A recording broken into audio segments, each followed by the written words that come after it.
ভাবনা ঢাকা বিশ্ববিদ্যালয়ের কেন্দ্রীয় জামে মসজিদ যেটা সেখানে অবস্থান করছি বেশ অনেকক্ষণ যাবত এবং এখানকার যে পরিস্থিতি পুরো ক্যাম্পাস জুড়ে আজকে কেমন যেন একটা নিস্তব্ধতা নীরবতা বিরাজ করছে এবং যেমনটা আপনি জানেন যে কিছুক্ষণের মধ্যে এখানে শরীফ ওসমান হাদি তাকে বহন করা যে লাশবাহী গাড়ি সেটা এসে পৌঁছানোর কথা রয়েছে এখানে এবং কেন্দ্রীয় জামে মসজিদ যেটা আছে তার পাশেই জাতীয় কবি কাজী নজরুল ইসলামের কবর ঠিক তার জন্য কিন্তু কবর করা হয়েছে। গণপূর্ত মন্ত্রণালয় তাদের সহযোগিতায় এই কবর খনন কাজ কিন্তু শেষ হয়েছে অনেক আগেই এবং ভেতরের দৃশ্যটা নিশ্চয়ই দেখতে পাচ্ছেন। ভেতরে কিন্তু অনেক নিরাপত্তা বলয় দ্বারা নিরাপত্তা দেওয়া হচ্ছে, শুধুমাত্র এই ভেতরেই না, এই মাজার চত্বরেই না, শাহবাগ মোড় থেকে পুরো যে ঢাকা বিশ্ববিদ্যালয়ের যে ক্যাম্পাস যে কটা গেট আছে সব কটা গেট কিন্তু বন্ধ করে দেওয়া হয়েছে এবং আইন শৃঙ্খলা বাহিনী যারা আছেন প্রচুর পরিমাণে বিজিবি থেকে শুরু করে পুলিশ মোতায়েন রয়েছে। আমরা একটু দেখানোর চেষ্টা করছি, কিন্তু আসলে এখান থেকে তার যে কবরটা করা হয়েছে সেটা দেখাটা একটু কষ্টকর, কারণ গণমাধ্যম কর্মীদেরকেও ভেতরে এখনও যেতে দেওয়া হচ্ছে না, অনুমতি নেই। তবে আমরা যতটুকু চেষ্টা করছি আসলে এই দিকটাই একটু সামনের দিকে আসলে ওসমান হাদির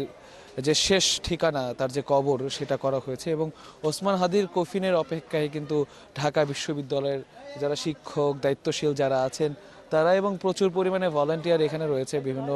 রাজনৈতিক দলের পক্ষ থেকে এবং এরই মধ্যে কিন্তু শরীফ ওসমান হাদির যে কফিনবাহী যে গাড়ি সেটা ঢোকার যে প্রস্তুতি সেটা কিন্তু আসলে করে দেওয়া হয়েছে। একদম আমি একটু দেখাতে চাই, তার গাড়িটা আসলে প্রধান যে ফটক সেই ফটক দিয়ে আসলে প্রবেশ করবে এবং আমরা যতটুকু জানতে পেরেছি এখানে তাকে কোনো শ্রদ্ধা নিবেদনের জন্য যে রাখা বা মানুষকে দেখানোর জন্য যে রাখার আসলে কোনো কথা নেই, আসলে এখানে তাকে রাখা হবে না। তাকে আসলে জাতীয় কবি কাজী নজরুল ইসলামের যে মাজারের যে মেইন গেট সেই গেট দিয়ে আসলে ঢুকিয়ে তাকে কবরস্থ করা হবে এমনটাই প্রস্তুতি নেওয়া আছে এবং আইন শৃঙ্খলা রক্ষাকারী বাহিনী কিন্তু যথেষ্ট চেষ্টা করছেন এখানে আসলে নিরাপত্তা বিধান করতে এবং অপেক্ষার একটা সময় চলছে কখন এসে পৌঁছাবে শরীফ ওসমান হাদির কফিন এবং মানুষজন যারা এখানে আছেন, এখানে সাধারণ যে জনগণ তাদেরকে আসলে প্রবেশ করতে দেওয়া হচ্ছে না। যারা অংশগ্রহণ করেছেন জানাজায় তারাই আসলে খুব সম্ভবত কিছুটা দেখতে পেরেছেন হয়তোবা, তবে এইখানে কিন্তু তাকে দেখার বা শ্রদ্ধা নিবেদন করার কোনো সুযোগ রাখা হয়নি বা সেরকম কোনো ব্যবস্থা রাখা হয়নি এবং এরই মধ্যে কিন্তু তৎপরতা যেটা হওয়া উচিত এবং তার যে লাশবাহী গাড়িটা সেটা কাছাকাছি চলে এসেছে সেটাই আমরা শুনছি এবং যে তৎপরতা আমরা এখন দেখতে পাচ্ছি একদম শেষ মুহূর্তের এখানে সব কিছু কিন্তু প্রস্তুত রাখা হচ্ছে নির্বিঘ্নে, যাতে তার মরদেহ বা কফিন এখানে ঢোকার পর নির্বিঘ্নে যাতে তাকে সমাহিত করা যায় সেই প্রস্তুতিটাই কিন্তু চলছে এবং আমরা যেটা দেখেছি যে আইন শৃঙ্খলা রক্ষাকারী বাহিনী তারা কিন্তু নিরাপত্তা বিধানে যথেষ্ট চেষ্টা করে যাচ্ছে, কারণ এখানে মানুষ যারা আছে তাকে আসলে যারা ভালোবাসেন শরীফ ওসমান হাদিকে তারা কিন্তু চাচ্ছেন তার যে কবরটা শেষবারের মতো তার কবরস্থ করাটা দেখার জন্য, কিন্তু সেটা কিন্তু আসলে এত মানুষ যদি এখানে ভিড় করে, জায়গাটা ছোট, এখানে কিন্তু আসলে সম্ভব নয়। যেই শরীফ ওসমান হাদি একসময় নিজে একা একা রাস্তায় হেঁটে হেঁটে পরিবর্তনের কথা বলতেন, ভারতীয় আগ্রাসন আধিপত্যবাদের বিরুদ্ধে কথা বলতেন, সেই শরীফ ওসমান হাদিকে আসলে দেখার জন্য, এক পলক দেখার জন্য, তার জানাজায় শরিক হওয়ার জন্য বা তাকে শেষবারের মতো তাকে যে শেষ বিদায় জানানোর জন্য আসলে মানুষ অধীর আগ্রহে অপেক্ষা করছে। সারা রাস্তা আমরা আসার সময়ও দেখেছি রাস্তাঘাটে মানুষ এবং জানাজার পরে নিশ্চয়ই দেখিয়েছেন সহকর্মী ইয়াসিন রানা যে কি অবস্থাটা সেখানে হয়েছে এবং এখানেও আসলে তৎপরতা যেটা একটু ওইদিকে আমি দেখাতে চাই যে তার যে কবর সে কবরকে ঘিরে এখন কিন্তু আরেকবার শেষবারের মতন আসলে যাচাই বাছাই করে নেওয়া হচ্ছে এবং কবর কিন্তু আগেই তৈরি হয়ে গেছে এবং কিছুক্ষণের মধ্যেই তার কফিনটা ঢুকবেন এমনটাই আমরা জানাচ্ছি। আমাদের যদিও ভেতরে যেতে দেওয়া হচ্ছে না, তারপর আমরা যথেষ্ট চেষ্টা করছি তার কবরের যে অংশটা সেই অংশটা দেখানোর জন্য। ঠিক এই জায়গাটাতেই কিন্তু আসলে তার কবরটা খনন করা হয়েছে এবং কবর খনন শেষ হয়েছে বেশ অনেকক্ষণ আগেই এবং কিছুক্ষণের মধ্যেই যখন তার কফিনবাহী যে গাড়িটা সেটা এখানে এসে পৌঁছাবে, তারপরে কিন্তু তাকে সমাহিত করার যে কার্যক্রম সেই কার্যক্রম শুরু হবে। এবং এখানে একজন মানুষকে মুসলিম যে নিয়ম অনুযায়ী যেভাবে সমাহিত করার জন্য সমাহিত করা যায় একজন মুসলিমকে, ঠিক সেইভাবেই কিন্তু সব ব্যবস্থা রাখা হয়েছে। এবং সেই ব্যবস্থাটা এখানে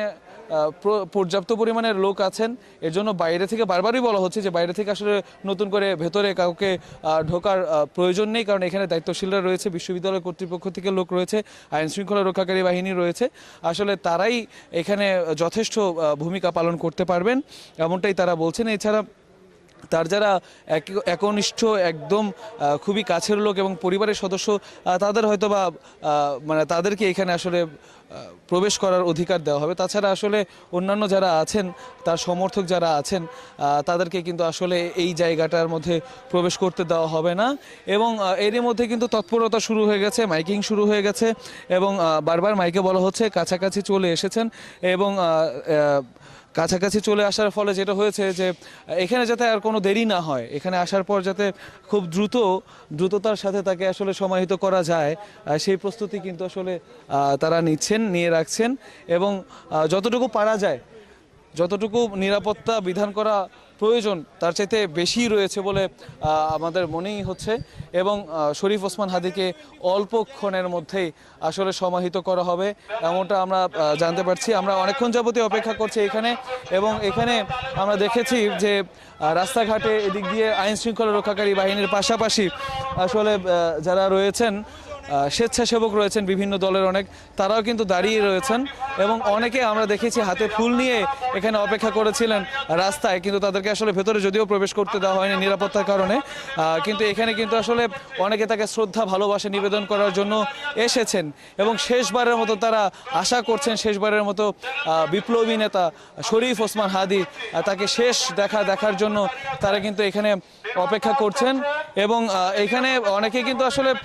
গণমাধ্যম কর্মী যারা আছেন, তারা যেহেতু ভেতরে প্রবেশ করতে পারছেন না, অনেকেই কিন্তু অনেকভাবে সংবাদ সংগ্রহ বা ফুটেজ সংগ্রহের চেষ্টা করছেন। সেটাকেও কিন্তু আসলে ভেতর থেকে আইন শৃঙ্খলা রক্ষাকারী বাহিনী যারা আছেন, তারা কিন্তু সেটার মধ্যেও সীমাবদ্ধতা টেনে আনছেন। তারা চাচ্ছেন না যে কোনোভাবে কোনো বিঘ্ন ঘটুক এখানে। এবং যথাযথ পবিত্রতার সাথে, যথাযথ ধর্মীয় মর্যাদায় একজন মুসলিমকে যেভাবে কবরস্থ করা হয়, ঠিক সেইভাবে যাতে তাকে কবরস্থ করা হয় এবং সব কিছু সুন্দরভাবে এবং ইসলামী আইন অনুযায়ী সম্পূর্ণ হয়, সেই যে প্রচেষ্টা সেটা কিন্তু আমরা দেখতে পাচ্ছি। এবং শরীফ ওসমান হাদির গাড়ি এখনও পর্যন্ত এসে প্রবেশ করেনি।